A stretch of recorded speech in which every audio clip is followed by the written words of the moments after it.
Bonjour à toutes et à tous l'équipe, j'espère que vous allez bien. C'est avec plaisir qu'on se retrouve pour cette nouvelle vidéo pour le résumé du match Belgique-France dans le cadre de la Ligue des Nations saison 2024-2025. Match retour de cette Ligue des Nations, ces deux adversaires se sont déjà rencontrés. C'était à domicile pour les Bleus. Les Français s'étaient imposés sur le score de 2-0. Les Belges qui n'arrivent pas à briser cette malédiction, toujours battus par les Bleus dans les grandes compétitions. La dernière fois qu'ils nous avaient battus, c'était en match amical. Ils avaient fait un score de fou, je crois que ça avait été 3-2 en genre 2013 ou 2015, je sais plus trop.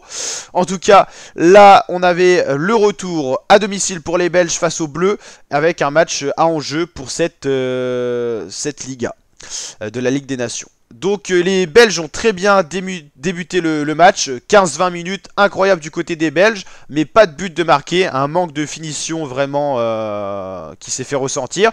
Ensuite, on concède le penalty du côté des Bleus, donc penalty en faveur de la Belgique qui va être loupé. Ensuite, les Bleus vont être un peu mieux. On va obtenir un penalty à la 35e qui va être transformé par Randal Kolo Muani. Donc les Bleus vont ouvrir le score un peu à contre-jeu, on va dire. C'est plus les Belges qui méritaient, mais 1-0 tout de même pour les Bleus. Et juste avant la mi-temps, Loïs Openda va permettre à la Belgique, au Diable Rouge, d'égaliser à la 45e plus 4. C'était vraiment sur le fil. Un partout à la mi-temps, des Bleus qui avaient fait vraiment une mauvaise période. Didier Deschamps a dû pousser une bonne gueulante à la mi-temps parce que c'était vraiment insuffisant ce qu'a montré l'équipe de France. Et en seconde période, on voit que les Bleus sont arrivés avec de nouvelles intentions. On a dominé en termes de possession dans le jeu, c'était quand même beaucoup mieux. C'était plus les Bleus qui dirigeaient le jeu que les Belges en première période. Donc on va dire que la première période a été en faveur des Diables Rouges, la deuxième plus en faveur des Bleus. Et à la 62e, sur une superbe tête, c'est Randal Kolo Muani qui vient inscrire son doublé pour ce match et permettre à la France de s'imposer 2-1. Énormément de fautes des deux côtés, énormément de cartons jaunes de distribués, notamment contre la France. À la 7e, c'est Lucadine qui a pris un jaune. Ensuite Saliba à la 22e, Tchouaméni le capitaine à la 24e. Konaté à la 45e, Tchouaméni a pris un deuxième jaune à la 76e, il a donc été exclu, carton rouge. Ça faisait plus de 3 ans et demi que les Français n'avaient pas concédé de carton rouge. Et Mike Maignan a pris un carton jaune sur une faute aussi, le gardien, à la 78e. Seulement 3 jaunes pour les Belges, Mangala, Faes et 2 Ketterer. Et deux Ketterer, on va y arriver pour nos amis belges. Donc en tout cas, ce qui est important, c'est que la France prend les 3 points. C'est un peu à contre-sens du jeu. C'est quand même les Belges qui ont dominé. Ils ont plus tiré, plus de tirs cadrés, pas la possession forcément. Mais les Belges n'arrivent toujours pas à vaincre cette malédiction contre la France. C'est la France qui s'impose. Donc on va voir ce que ça donne dans la Ligue des Nations. On va voir en même temps ce qui s'est passé à côté ce soir pour faire un petit bilan.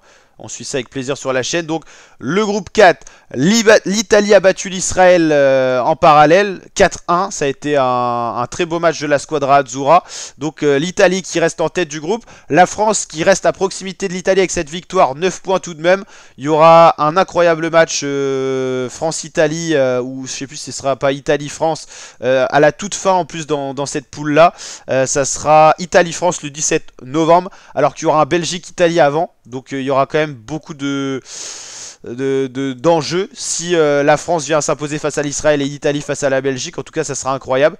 Donc pour l'instant, dans ce groupe D de la Liga, Italie première avec 10 points, France deuxième avec 9 points. Donc tout est encore possible.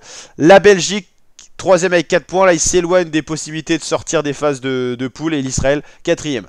Alors, petite rectification par rapport à ce que je vous avais dit, c'est bel et bien les deux premiers des poules de la Liga qui sortent pour la phase finale. Italie-France, donc ça c'est bien parti. Et pour l'instant, Portugal-Croatie dans le groupe 1.